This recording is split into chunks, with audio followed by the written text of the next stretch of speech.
strange, this kind of stuff. Have you ever seen that before? Yeah. You know what I'm wondering? Is what's happened in the spirit to make this kind of stuff in this case?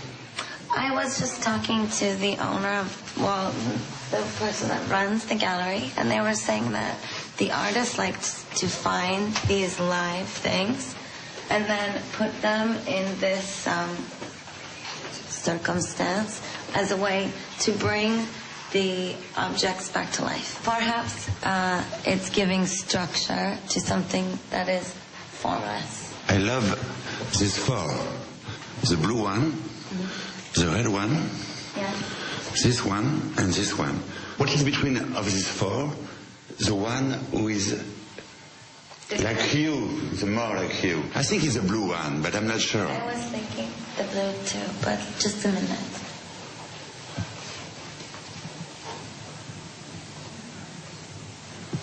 It is the blue one. Yes. I'll tell you why. Why? Because I have a special relationship to this material. It's fence. What kind of relationship? I'm from New York. Ah, that's why. Born and raised. And that's the blue of New York? No, the blue reminds me of more of the sky and maybe being in the park and looking through the fence up at the sky when I was little. Because when you get older, the perspective changes. When you're small and you look through the fence, you can see the clouds. That's because of the childhood. Yes. Yes. It reminds me of the change. Do you think that everything is linked between you and the child you used to be before? Yes, of course. And in what kind? Why? Well, I guess our stories and our memories are what make us who we are. So this blue is a part of yourself? Yes, and well, not just the blue. The blue in relation to the fence is a part of who I am.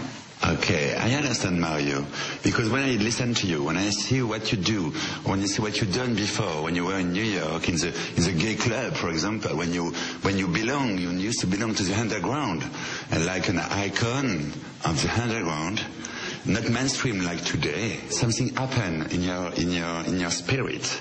It was a very strange thing. Can you tell me more about that? Well,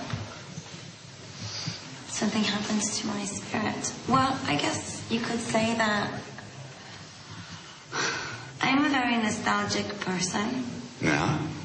I have a tremendous interest in storytelling and in creating things.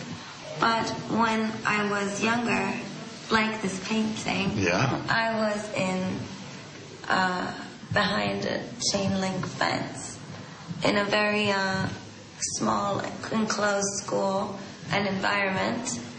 And I guess you could say that when I left my school and I moved out, I was prying away at my own fence to find the world in a new way. You got a very Catholic education, right? Yeah. In the same school like Paris Hilton? Well, yeah. It was the same... She went to the school, but I did not know her.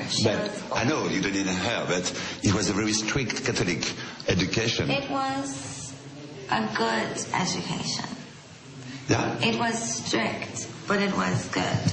But something was broke at this time. And I was wondering what was broke at this time. Yeah. I don't know. It's not a judgment. It's just, you know. Are you agree? Yes, but it happened for me later. When? It happened for me when I dropped out of college. And what happened at this time? Well, I made a very strong commitment. Like a revelation? We can say that? Yes, a revelation, but that is a good word because it implies spirituality. So I like that. And it implies religion. And I often say that when I have visions, it is religious. And it's important to honor your vision. And my destiny was to find solitude and happiness. without your family, your education, when you break everything. Yeah, just to find the what happened I had to in free your stomach. myself from everything in my life and dedicate myself only to love and art. This is what Rilke says. Rainer Maria Rilke, Letters to a Young Poet. I read the book because I was always asking people, what do you think of my music? Do you like my voice? Do you think I'm good at what I do? Do you like my clothes that I'm making? Do you like the way that it all comes together? And I was always looking outside for other people's assurance. So it's thanks to Rilke, the poet, Letter to the Young Poet, Yeah. you becoming Lady Gaga. Yes. And you manage to break with your education, with your family, and you can... Well, Gaga was always there. Yeah. It's just that until you're happy with yourself and married to the struggle of making music and happy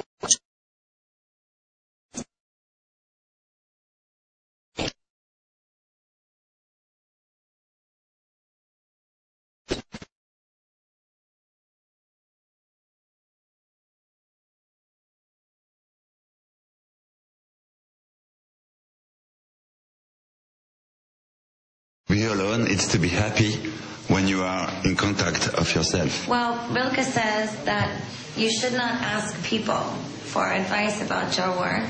You should look into yourself and ask yourself if it's any good. When you are alone, how do you do with the love, the sex, and all this stuff? I do fine, but How? because for me, these things are not the most important. The sex and the love? They are important, but in a different way. I do believe that in life, all you need is love and art. And Rilke does not necessarily say this, but through his book, this is what I have discovered. But what he says, or Rilke says, is that you must... the most difficult task in your life is that you must choose to love another person and share your solitude with someone else. So what did you do? You must be very careful. So what did you do? I have not shared it yet. You are in the middle of the way. Yes, You are to choose. Yeah, well, I guess that's what some of my songs are about, isn't it? Is this picture? Some flowers. Sunflower, can I see this? Yeah. And after they go... Yes, they go all the way down. And then I've got this here.